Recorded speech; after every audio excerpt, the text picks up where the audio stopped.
Nous avons le souvenir de soutien financier de la ville pour des drames humains liés à des catastrophes naturelles, mais pas pour des causes humanitaires liées à des conflits armés. C'est donc une décision politique forte que prend la ville aujourd'hui. Nous sommes agréablement surpris d'entendre que la municipalité est disposée à prendre part dans le processus d'accueil des réfugiés, ukrainiens pour le coup, ce qui n'a pas toujours été le cas avec vous, il faut le dire. En témoigne la manifestation que vous avez organisée le 22 septembre 2006 contre le relogement d'une famille d'ex-squatteurs de Cachan. Le mot d'ordre était à l'époque que Villiers ne pouvait plus accueillir toute la misère du monde. Je suis heureux de constater que vous avez changé d'avis depuis, et pour ceux qui en doutent, je tiens à disposition l'article du Parisien qui relate les faits.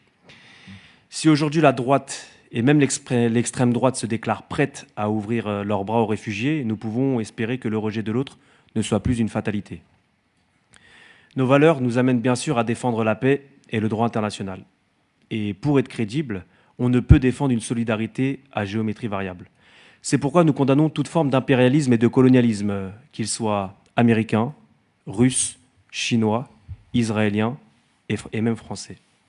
Mais nous ne pouvons nous contenter d'un soutien au peuple ukrainien attaqué sans dénoncer en parallèle l'hypocrisie des candidats qui défendent un droit international à géométrie variable. Notre soutien s'appuie sur une défense de principes de droits humains et de dignité. Celui d'autres s'appuie sur une défense d'intérêts teintés d'un racisme insupportable. Terrorisme fanatique pour les uns, résistance héroïque armée pour les autres. Boycott illégitime pour les uns, boycott total pour les autres.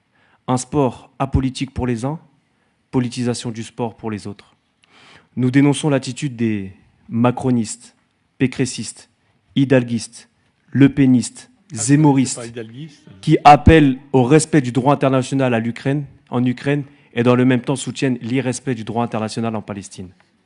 Nous dénonçons aussi l'hypocrisie des États, des politiciens, des responsables d'entreprises, des journalistes qui distinguent, hiérarchisent et trient les réfugiés entre migrants non-européens et non-blancs qu'on chasse violemment de nos villes et réfugiés ukrainiens à accueillir à bras ouverts car européens, blancs et, je cite, de grande qualité et proches de nous.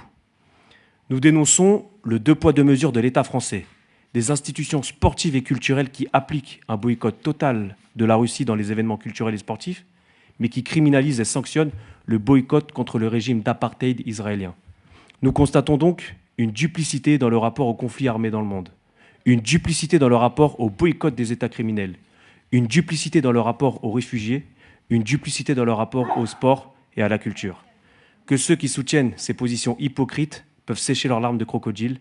Si leurs lèvres se prétendent universalistes, leur cœur et leurs actes révèlent un soutien communautaire à géométrie variable, un communautarisme occidental blanc.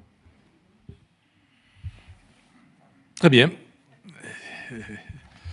Vos propos n'engagent que vous, Monsieur Amara. Je ne répondrai pas, évidemment. Voilà, je mets aux voix donc.